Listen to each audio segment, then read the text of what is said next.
Hello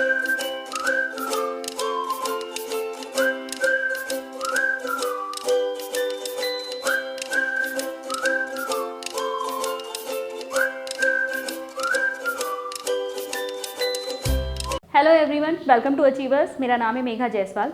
जो intelligence का हम टॉपिक कर रहे थे उसमें हम थ्योरीज डिस्कस कर रहे थे इंटेलिजेंस की, जिसमें हमने 1 फैक्टर थ्योरी, 2 फैक्टर थ्योरी और आपकी जो मल्टी फैक्टर थ्योरी है उसको हमने पढ़ लिया है।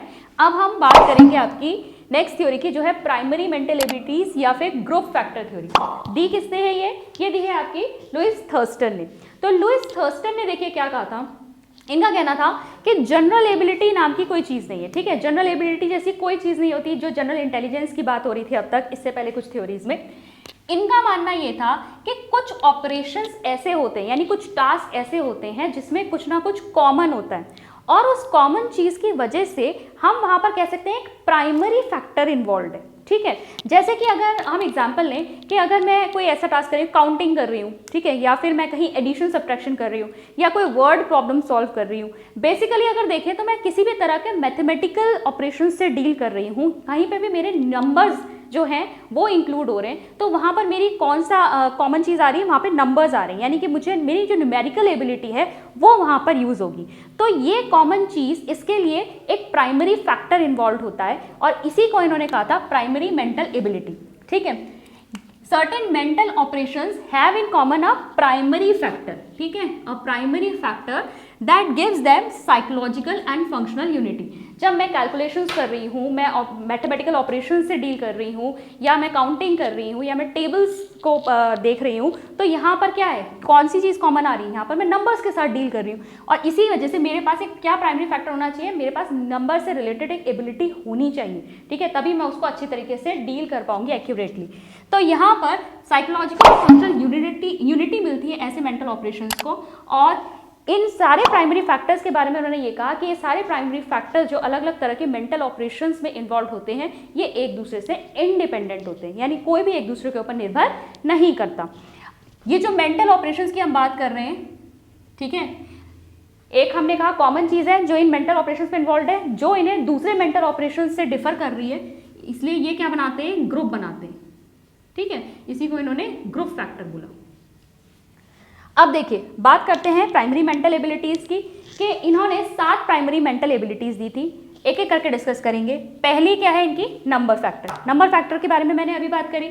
ये क्या है, ability to do numerical calculations rapidly and accurately. कहीं भी अगर मुझे नंबर्स के साथ डील करना है, किसी भी तरह का मैथमेटिकल ऑपरेशन करना है, किसी भी तरह की अगर मुझे काउंटिंग या फिर मैं कोई भी वर्ड प्रॉब्लम सॉल्व कर रही हूँ मैथ्स में, तो वहाँ पर मेरी न्यूमेरिकल एबिलिटी काम आएगी।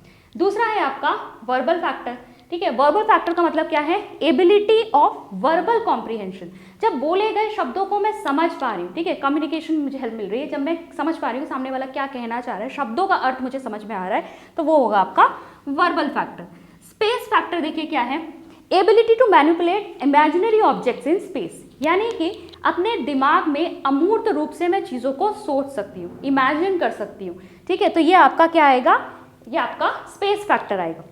बेसिकली जहाँ पर भी हमें बच्चों को पढ़ाना होता है, जहाँ हम चाहते हैं कि बच्चा अपने दिमाग में एब्स्ट्रैक्टली उन चीज़ों को सोचे समझे, तो वो होगा आपका स्पेस फैक्टर। फिर है आपका memory factor. Memory factor ability to memorise. ठीक है, किसी के याद करने की क्षमता, वो कितना अच्छे से चीज़ों को याद कर पाता है। ठीक है, अगर आप देखेंगे इस प्राइमरी मेंटल एबिलिटी को, कि मेमोरी की पावर जिसके अंदर सबसे ज़्यादा होती है, मेंटल एबिलिटी जिसमें ज़्यादा होगी, वो हर चीज़ को बहुत अच्छे से याद कर लेते हैं, चाहे वो फ़ोन नंबर्स हो, चाहे मैं उस पढ़ाई की बात हो, चाहे कोई सिचुएशन, कोई ऐसी पहले कोई चीज़ हुई हो, कोई घटना घटी हो, वो सब चीज़ें उसको बहुत अच्छे से याद रहती है। फिर देखिए word fluency factor. Word fluency factor तब काम आता है जब हमें आइसोलेटेड वर्ड्स को अचानक अपने दिमाग में लाना होता है। आइसोलेटेड वर्ड्स मतलब मैंने कुछ बोला और उससे रिलेटेड आपके दिमाग में उस चीज़ का, अगर मैं ऑपोजिट पूछ रही हूँ या उसका सिनोनिम पूछ रही हूँ, तो आपके पास वो वर्ड होना चाहिए। ठीक है, आपके दिमाग में वो क्लिक करना चाहिए।